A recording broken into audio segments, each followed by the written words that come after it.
Hello, I am Terry Tateossian, and I am here to share my journey of getting fit in my 40s during perimenopause, losing over 80 pounds, in the process, completely changing my career and going from an entrepreneur, business owner, to becoming a fitness coach for women over 40. Eventually, I learned to submit and accept the process of starting to lift weights, starting to count macros, becoming educated on nutritional values of foods, understanding portion size, and understanding how to build a balanced meal where I wasn't grabbing the muffin with my coffee. I wasn't indulging in cakes and Nutella jars and ice creams every night.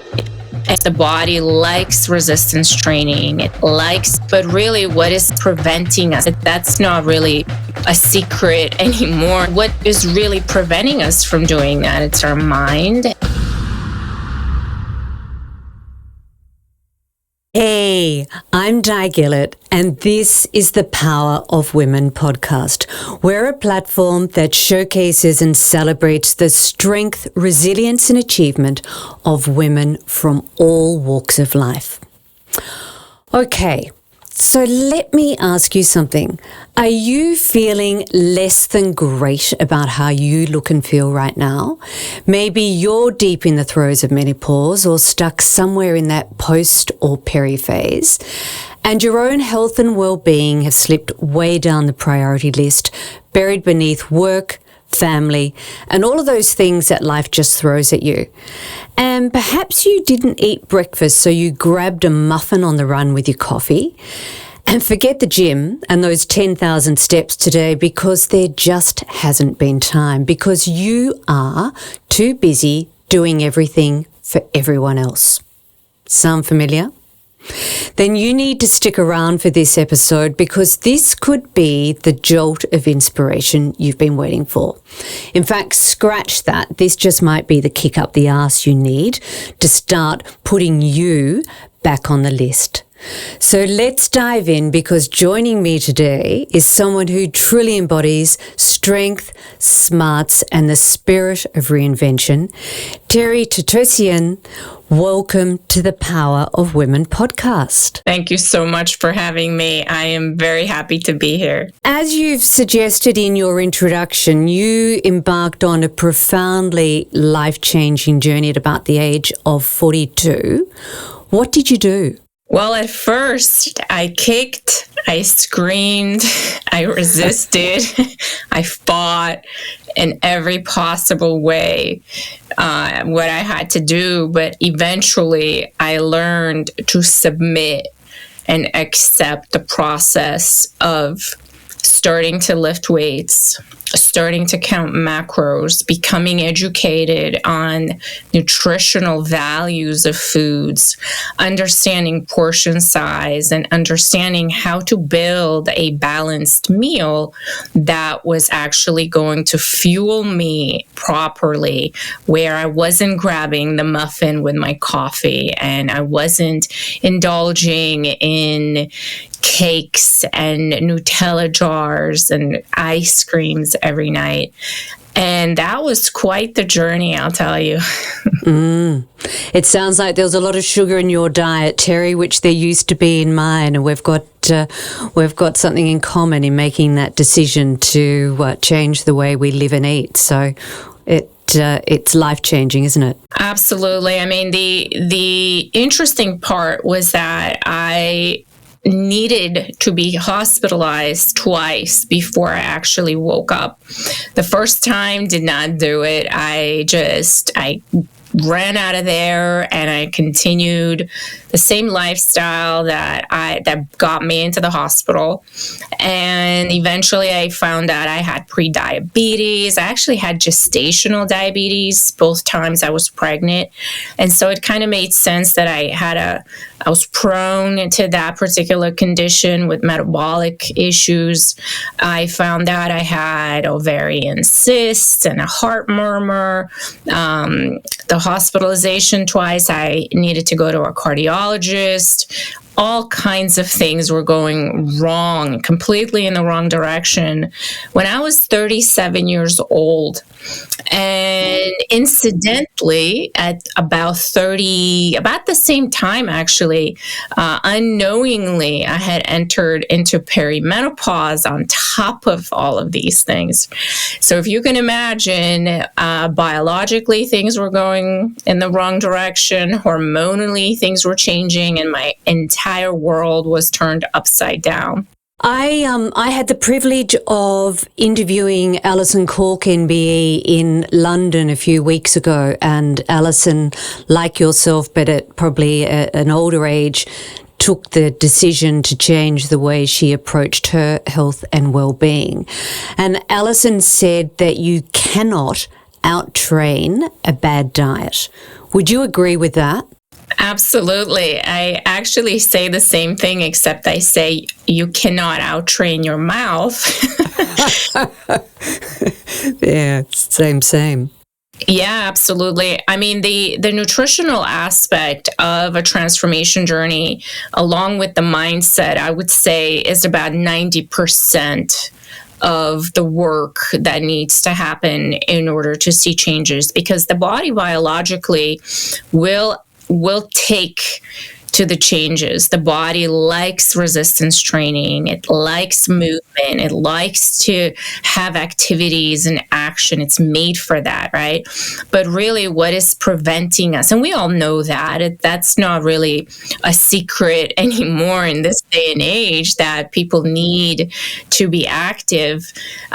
So what is really preventing us from doing that? It's our mind and the fact that we succumb to our nutritional cravings through emotional That's eating. a polite way of putting it, Terry. Nutritional cravings. I quite like that. It sounds less addictive. Yes, and actually sugar is almost as addictive, if not more, than cocaine. So if you can imagine. Mm-hmm. So how much of your previous weight gain did you put down to emotional eating? Because I imagine you said you've been an entrepreneur, you've had an incredibly busy life and workload. So how much of it was emotional eating? It's a very interesting topic, because eating disorders and emotional eating in particular, because it's so accepted socially, is something that is almost most of the time self-diagnosed.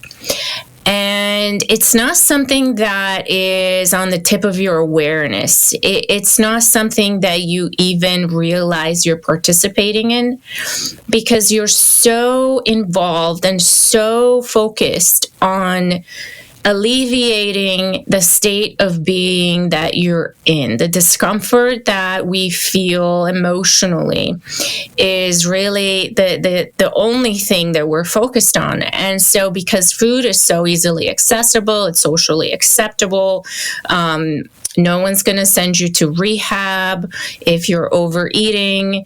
And so many of us are participating in that particular activity. And like many of us, I was not aware of it at all. It was living in my blind spot completely. And so I must have spent at least 10 years eating emotionally. And I know I used it as a crutch when working long hours, and I would have typically something sugar-based, sweet lolly-based on my desk, and you would graze, and you could be grazing until late into the evening.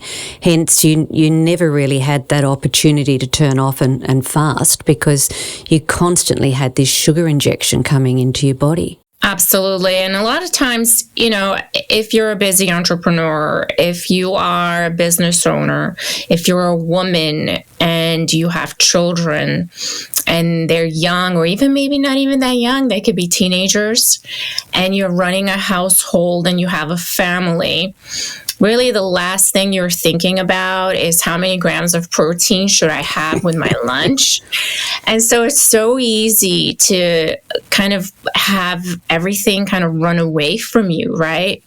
And you're just managing. You're just getting through the day no matter what. You just have to take care of everybody else. You have to take care of your work, your children. And so it becomes the last option of the day is to take care of yourself. So how do you stop using food and as a mechanism to cope with our feelings? How do you stop that emotional eating cycle? The first step, and these are the steps that I went through organically and naturally. I did end up having a therapist to help me understand what was actually going on. And so the process that I went through is, number one, becoming aware of the fact that that's what you're doing. And so how do you become aware of something that you're doing unconsciously? Well, the first step is to try and not do it, right?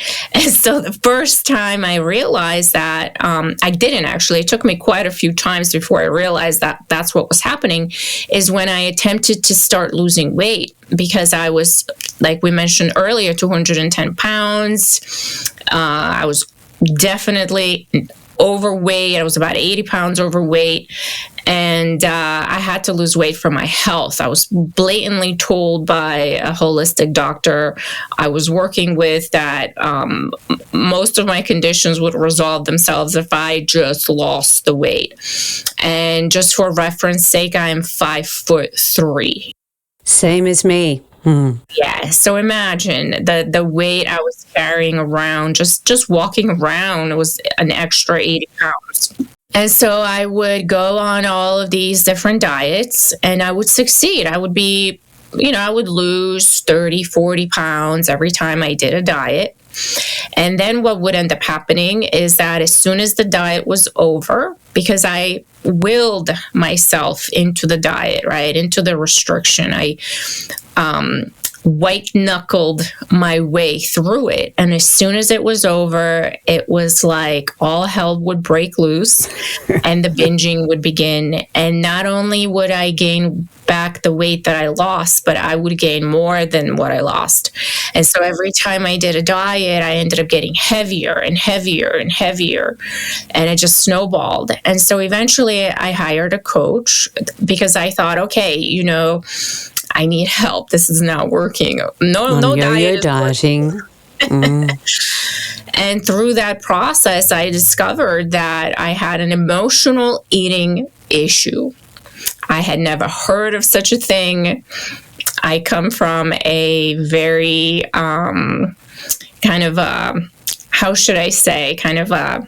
savage immigrant kind of background. You just the word therapist is a curse word, and emotions are not welcome, and we just get on with it, right? And so I realized, like, emotional eating, what the heck is that? I've never heard of such a thing. And so little by little, while working with a therapist, I realized that I was using food to cope with my feelings, and not only food, but alcohol as well.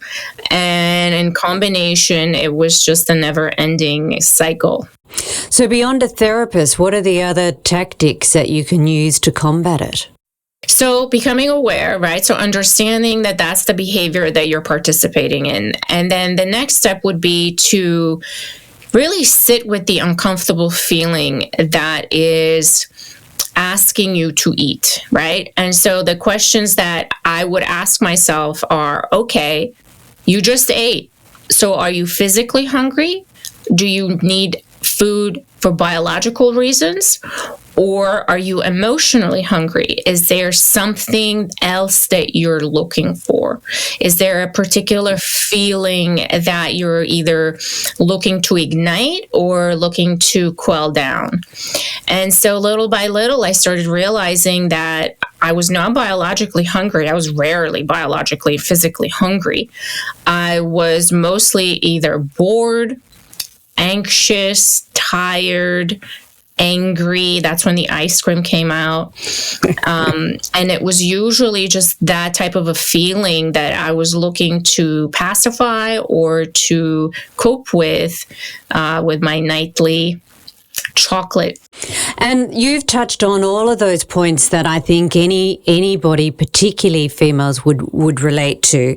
I think when we're too busy, we grab the wrong food, eat on the run, constantly grazing. Being bored, food kind of fills in time. So there'd be people at both ends of that continuum.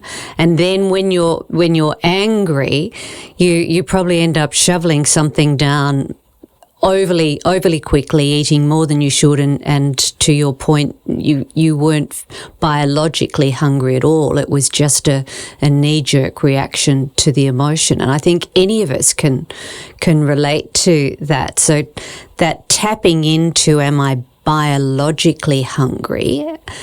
And we'll get to the types of food that we eat, because you would know only too well, in changing your diet, you can sate a lot of that hunger by how you eat, and you're not looking for that carbohydrate or sugar hit early on, because I know only too well, if I had a muffin for breakfast, I'd be starving an hour later, versus if I had protein for breakfast, I won't be hungry all day. Exactly. And something else that I want to clarify is, when I say eat emotionally, I mean not necessarily one muffin and then you're done, or not necessarily one piece of cake and you're done. It's not one. I mean, you start with one and that you cannot stop, right? Keep going.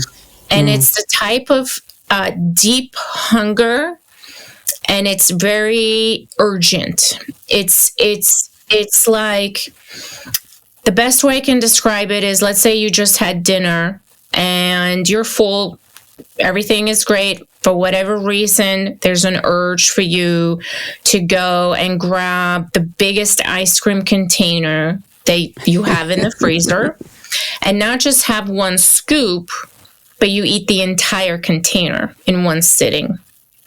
Right? And it's urgent. You have to have it right now. It's immediate, and you cannot stop.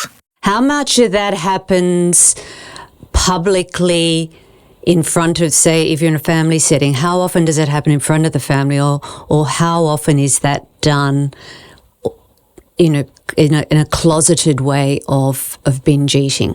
I would say the majority of it is done privately. It had gotten, and I had become at one point really open about it, that I need to stop doing this. But it had gotten to a point where my children would put signs on the Nutella jar saying, "Mom, don't eat this." And every now and then, when a binge would happen, there was an investigation in my house, like, who ate the whole jar of Nutella? I was like, I don't know. How much of your transformation took, because it takes perseverance and strength and courage, I know that personally, to do it, this transformation and this point of decision to grasp your lifestyle and turn it on its head doesn't come easily. Was the strength to do that always part of your DNA, or did you have to dig deeper than that to find that resolve? Frankly, I overestimated myself in the process. Overestimated, okay. Yes, I did.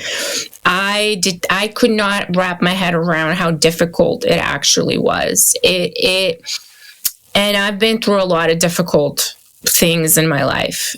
And I've gone through a lot of environmental difficulties, situational difficulties, business, work-wise, professional, family. I've been through a lot of different things. And I figured, I can handle it. I mean, this is my body, right? How difficult could it possibly be? And I completely underestimated the strength of the mind. And so what I always tell my own clients is, the smarter you are, the smarter your saboteur is.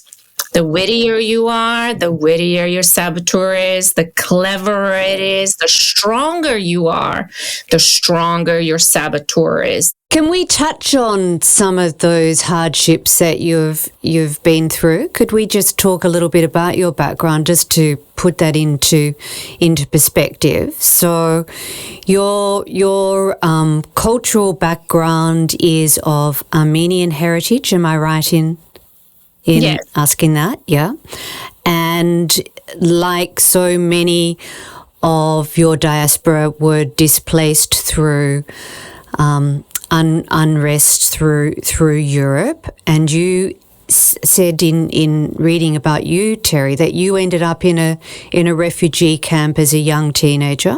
Yeah, so initially, Armenians got spread all over the world. Over 100 years ago, I believe, was the last time that the genocide that we don't necessarily have everybody on the same page about. Correct. And so when the Armenian genocide happened, a lot of us ended up in all kinds of places. And what my great-grandmother ended up was in Eastern Europe at that time, which was not communist. And eventually, by 1944, I believe, Bulgaria became part of the Soviet Union communist bloc. And everything changed. And so in 1987 is when we defected essentially from there and ended up into a asylum country, which was Austria at that time. And we lived in a refugee camp essentially for 2 years, from 1987 to 89. And, I was a child. I was 11 years old. It didn't seem that dramatic to me. It was just change, and children are very adaptive. So I just went with the flow. I adapted. I missed my family, and I missed my grandmother and my grandfather. And my brother and my sister were also left behind. But, at the time, I wasn't really that traumatized. It was just a change. Then we arrived in the United States as legal immigrants, and I've had this conversation a couple of times, so I want to differentiate between illegal immigrants and legal immigrants. Never more important to differentiate that than now. Yes. And so we arrived as naturalized citizens in 1989 in the United States, and, had to start all over again, right? So life was not easy for my parents. I'll say that much. For me, as a child, as a 13-year-old, again, very highly adaptive. Just figured it out, learned the language, went to school, did all the things, went to college, ended up with a computer science degree, worked at a fantastic corporate job. Things seemed to be going well. But all of these things eventually add up, and your subconscious kind of collects all the trauma, even though you're not necessarily reactive to it or you're not conscious of it. And so, it just kept going from there. A lot of family issues and a lot of as you can imagine, divorce and mental illness in my family. And I ended up having to support my brother and my sister through college. While they're 7 years younger than me. So in my 20, I was 22. My sister was 15. She ended up running away from home and living with me while I was in a different state than my parents. Anyway, lots going on. A lot going on. And so I never would have thought that, I made it through all of these things and I'm thriving, professionally. I'm doing really well. I'm a go-getter. I'm fairly intelligent. I can figure out my own body. I can figure out how to eat properly. It wasn't that easy. And a similar conversation that I had with Alison Cork, because Alison, she's a very successful entrepreneur in the UK, and she was also a long-time food critic. And, she had her literally oh shit moment when she said to the professionals at the gym, I don't need to tell you what to eat. I know food. And they said to her, humorous, tell us about what you're eating, only to find out about 85% of it was carbohydrate. So, for all best intentions and for all of the intellectual brain power we might have, somehow when it comes to looking after ourselves, it's not always so obvious. Absolutely. And that realization really blew my mind because it's literally the elephant in the room. Right? We're conditioned to do all of these extraordinary things. We're conditioned to be successful, to have successful relationships and professions. And we do all of these things, but somehow we miss the elephant in the room, which is our own health. Yeah. And that blows me away every time I think about it. Agree. So coming up, Terry, I'm going to ask you about the food we eat, why building muscle is so important, and how to reverse aging. If you're loving the Power of Women podcast, be sure to jump onto our YouTube channel and hit that subscribe button to ensure you never miss an episode. So, Terry, we said we're going to talk about food, and you talk about primary and secondary foods. What's the difference between the two as a matter of overall health and well-being? So this is a very interesting fact that blew my mind when I learned it and when I started the process of being certified as an emotional eating coach, because I was so blown away by my entire experience. Primary food is actually the type of food that you consume emotionally. So things like joy, love, being content, happiness, having a purpose. It's the spiritual aspect of what we consume as human beings, the energetic portion of our food. And secondary food is physical food that we eat that help us with our movement. So things like protein, carbs, fat, and all the micronutrients. And so when I learned this, everything made sense to me, because it sure does, because how much is sitting in that primary bucket? Way too much. Yes, when you are emotionally starved, you tend to try to fill the void with physical food, whether you're physically hungry or not. And secondary is where we need to focus, because that's where the healthy, fresh, protein-rich food sits in that secondary. We almost need to reverse that in dialogue, don't we? To say, focus on the primary, ditch the secondary. But in actual fact, we're focusing on the primary, which is where all the issues come from, to the detriment of the secondary. They're tied together, essentially. So the energetic and the spiritual aspect of being a human being is directly affecting the physical manifestation of who we are presenting to the world. When we are energetically misaligned, our frequency, our vibration, our thoughts, our feelings, when we're emotionally starved, that manifests itself in our physical reality, in how our body functions, right?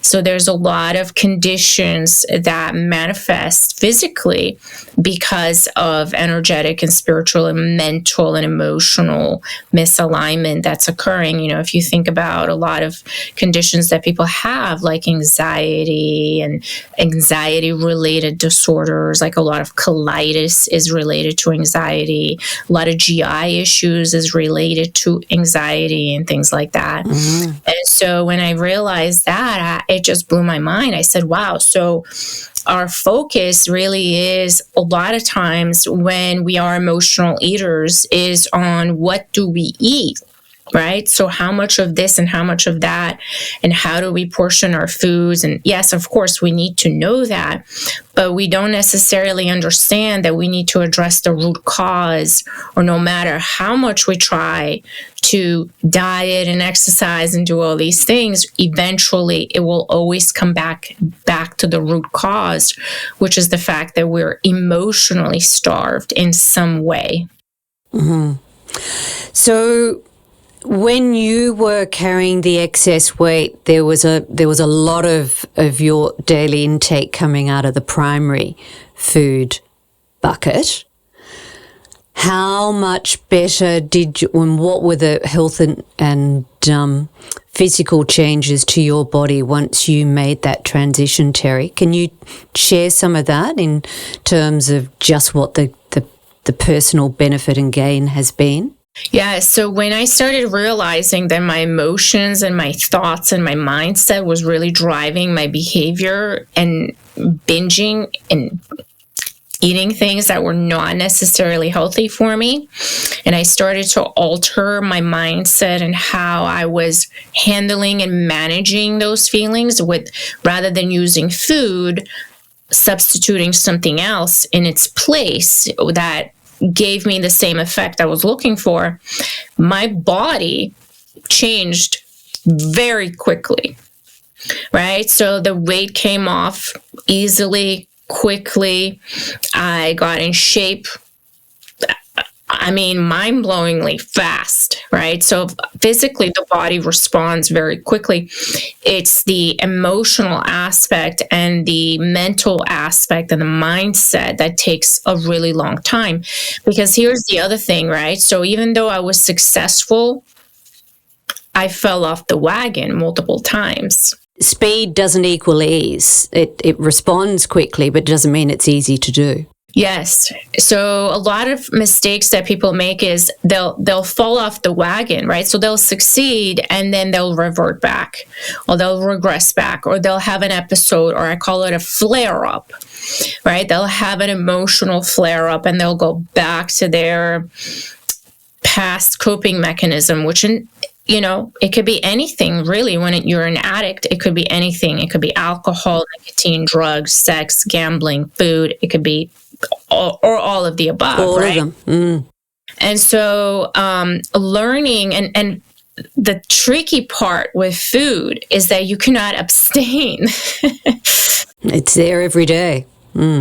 Correct. And I'm not saying that, I'm comparing it to real drug addiction or real alcoholism, but still you have to be around the stimulus or the substance constantly, right? How many times did you fall off the wagon? Oh my. It took 10 years, really. And I can say that for the last 5 years, I have only had one episode. But before that, I was constantly on and off, on and off, on and off. So it took me about 5 years to really get a hold of myself. And having been through that, can you pinpoint now how to ensure that this is your focus going forward to stop that yo-yo revert back episode? Can you nip it in the bud when you feel it coming on? Yes, what a great question. So for anybody out there listening that's struggling with this, every time that I fell off the wagon, the symptoms began about a month before the actual activity started taking place. And it begins with very small infractions, right? Very small thoughts. It's not a big dramatic thing that occurs. Now, they may be preceded by an event that triggers the thoughts. And in my case, it was usually about losing people in some shape or form, right? And so when I lost somebody or when I missed somebody, that's when the trickle effect began. And the little thoughts would turn into little tiny micro actions, such as, what difference does it make? Like things like that. It's not a big deal. You're not feeling great. You deserve this extra thing. Right? And so little by little, the micro infractions were becoming more and more frequent. And then they would snowball. And then it would be like, well, you skipped the gym twice already this week. Just forget it. Or, just go to bed. You're tired. And so the gym would fall out of the picture, the nutrition would fall out of the picture, and I was essentially in a full-on flare-up at that point. So now not only am I upset about losing someone, missing someone, etc., but I was also shaming myself, judging myself. I was talking to myself like, oh, you failed again. And so it all just kind of adds up until you get really, really frustrated and you just say, F-bomb this. I'm just going to go dive into the Nutella bar because I feel even worse now. And that wreaks havoc on your body and on your wardrobe. Yes. It impacts both. So let's talk about that and moving away. And thank you for sharing that, because I think in understanding from my own perspective of staying on the wagon, it's like anything. If you don't measure it, you can't keep control of it. And I don't personally measure all the food I eat, but I've got a very thorough understanding of what constitutes the right amount of calories and protein, and my diet to some would seem boring because I have the same breakfast every day, and then what I go beyond that is measurable in my own mind without putting it on the scales, and I know what sits in primary versus secondary, and there's very little primary and it's nearly all secondary. And then in that, but what I do measure daily is a quick step onto the scales, and I know at any given time there's a minor fluctuation between probably a kilo all up goes backwards and forwards. And we're female, we're hormonal, we know there's variations in that. But if I ever see it go beyond that, it's a point of a ready reckoner check of, am I doing something wrong? Am I suddenly drinking tonic water instead of soda water? It's as easy as that to make what you call the small infractions. And I know if you add something and then think, oh, it's okay. It's not okay. So measurement to keep yourself on track, whatever it is that you're measuring, is important, because it's the only way to know where we sit, apart from the feeling of our waistband. Absolutely. And something I tell my clients all the time is that if we are emotional eaters, if we have that tendency, I really honestly do not envision a time in my life when I will not have to measure. Intuitive eating is not really in the future as far as I can see from this perspective as of today. Because if I just relied on intuitive eating, my intuition is telling me to eat the whole cake, not just one piece. Right? So it's very difficult to intuitively kind of not have a guideline or a framework. And so some of the things that I measure consistently, and I have been measuring for the last 8 years, and as well as I ask my clients to measure, is body weight. It doesn't give you the full picture like you just said, but it's a point in measurement. I measure the bust I measure the waist, the hips, and the thigh. Same. Same. Right? Because the actual body measurements will give you a better idea. Sometimes the scale can go up or down. It just depends. You could have eaten a little bit more carbs the day before, or drank a little more water, or not. Your digestion might be a little bit off. Maybe you didn't sleep that well. So it goes up and down. But generally speaking, your waist should not go up by 5 inches overnight. Out of nowhere, right? Unless you're having GI issues, then it could happen. Yeah, that's true. And to perhaps put greater clarity to the discipline that I've wrapped around my world is I have completely taken out sugar apart from occasional social drink, and I do stress it's occasional. I'm socially active, but occasional drinker, and I don't eat processed food. So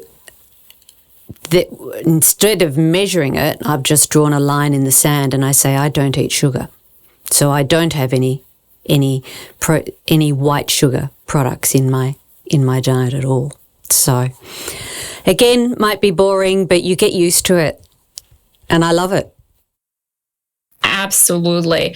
I mean, if we really truly looked at the labels on most processed, I'm not even going to say most, all processed food, anything in a box, a package, a bag, you name it, most of the time, the majority of the ingredients is sugar. And it may not say sugar specifically, but if you look up each ingredient, you will see what the majority of the quantity is: corn oil, all kinds of other things, right?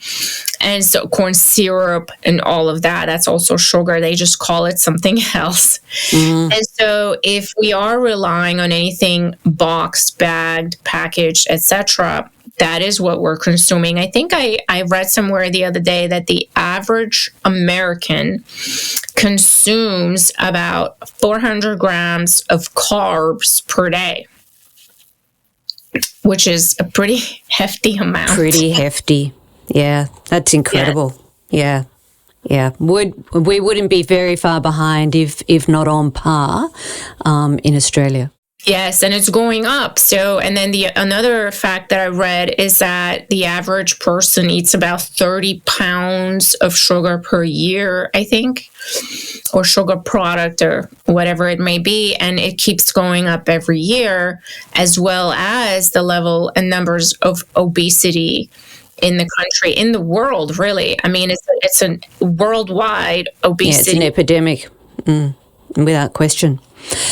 Terry, could we move away from food for a moment and talk about resistance training and weight training and how important that is, particularly for midlife women?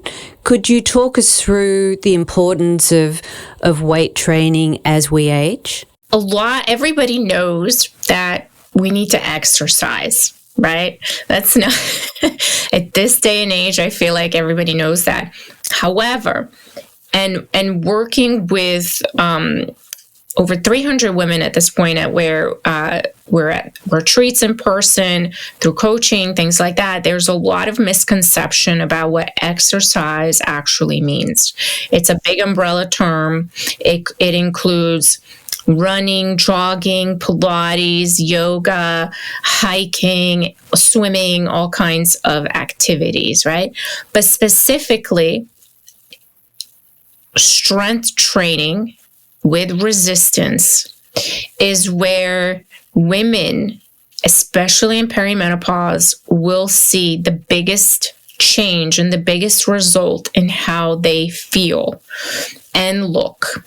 Because the more muscle mass we have on our body, the better our metabolic health gets, the better we can process the foods that we're eating, the better our minds work, the better our body functions, the better we feel, the better our hormones are working in the body as they're fluctuating, as they're changing.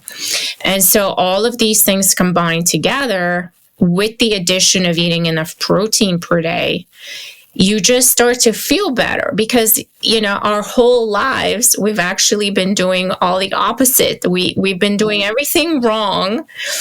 And then menopause hits, and then everything just breaks down because we don't have the reserves. We don't have the foundation to be able to sustain the perimenopausal symptoms because we've been doing everything upside down all the way to that stage, right?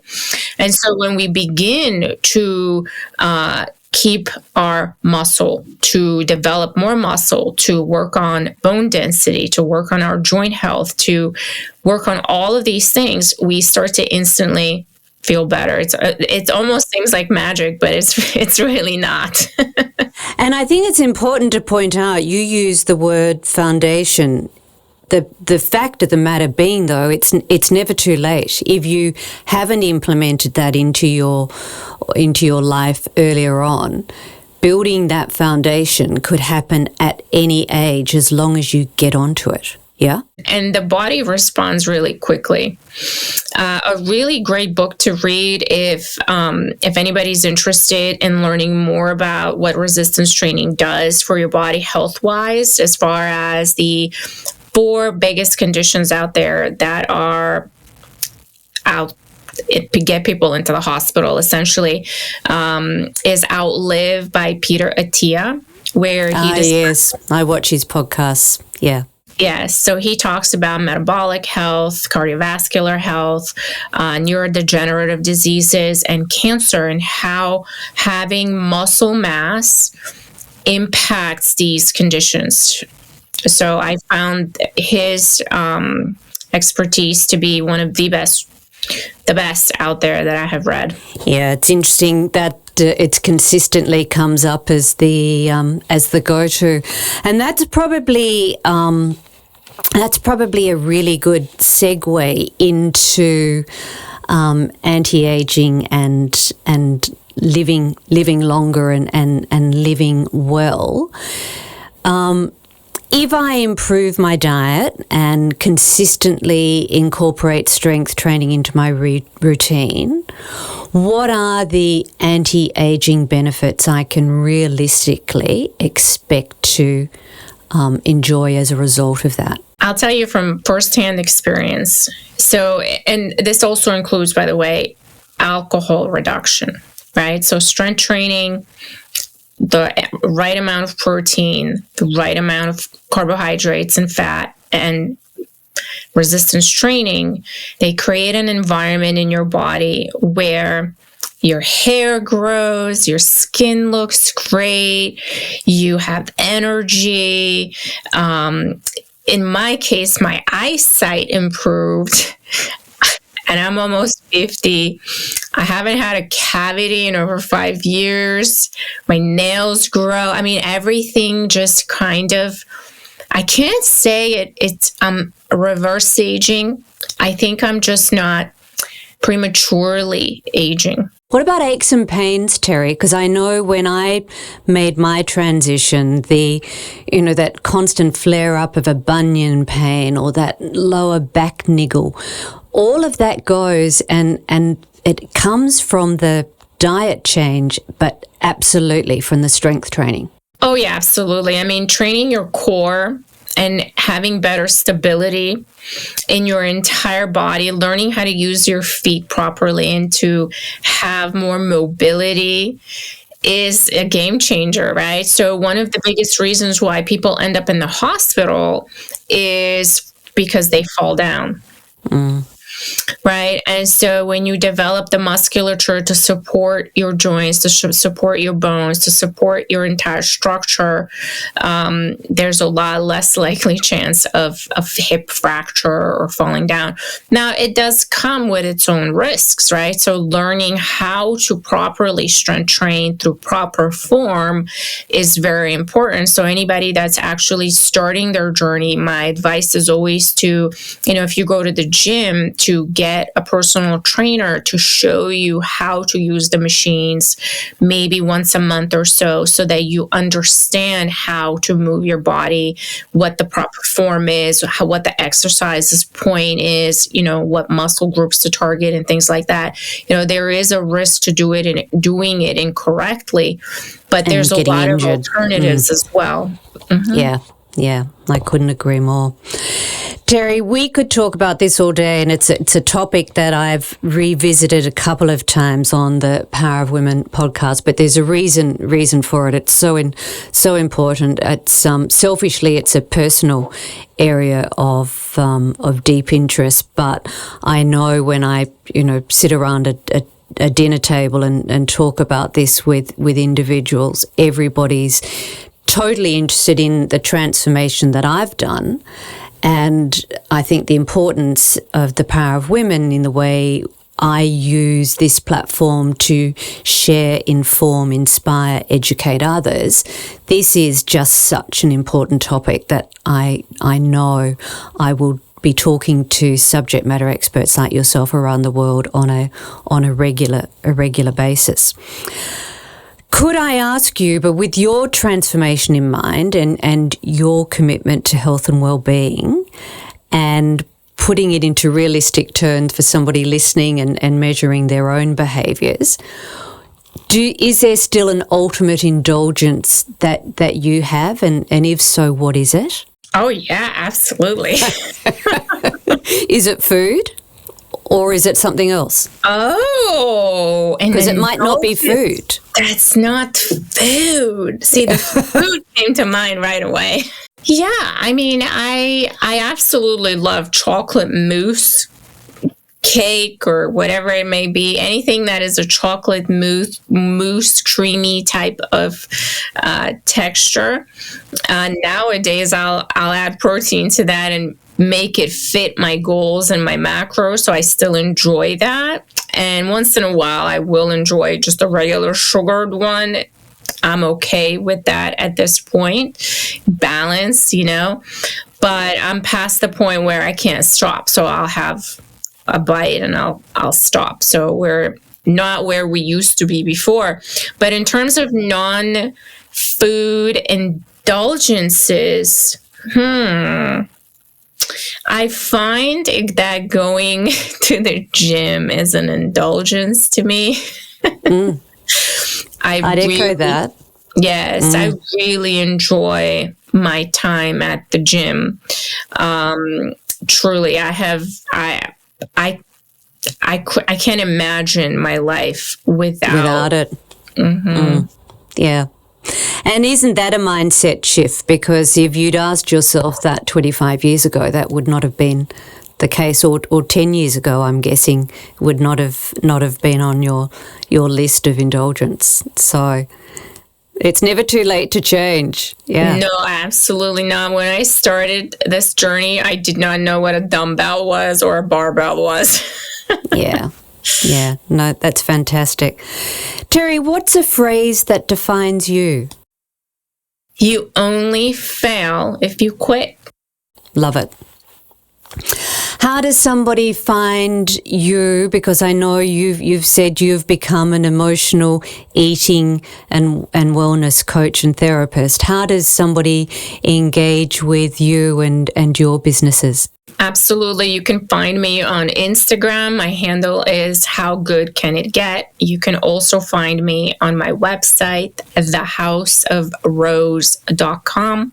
And I actually have a really nice guide on how to start figuring out your macros, as well as how to track alcohol. And if you guys are interested, send me an email.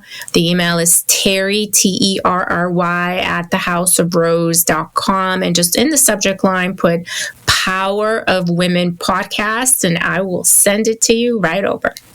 Fantastic. Thank you so much, Terry. Thank you for joining us today from the US. As I've stressed, I think this whole health and wellness and approach to nutrition, well-being, and in particular the approach to aging well with strength training and resistance training being a regular part of your routine is so important, and it doesn't have to rule your life. You just fit it in as part of your regime, and you never know, the addictions that are causing you all the issues might just be replaced, like Terry's, with the exercise becoming the indulgence and the reward. And I can speak from personal experience. The rewards are innumerable, and they just keep adding up. I can't stress it more.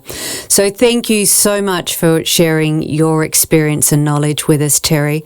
And I'll add all of those details into the show notes. Please be sure to follow the podcast and jump on to my podcast website, powerofwomen.com.au, where you'll find all of the episodes and other episodes relevant to the health and wellbeing topic, and follow us on the socials. Until next time.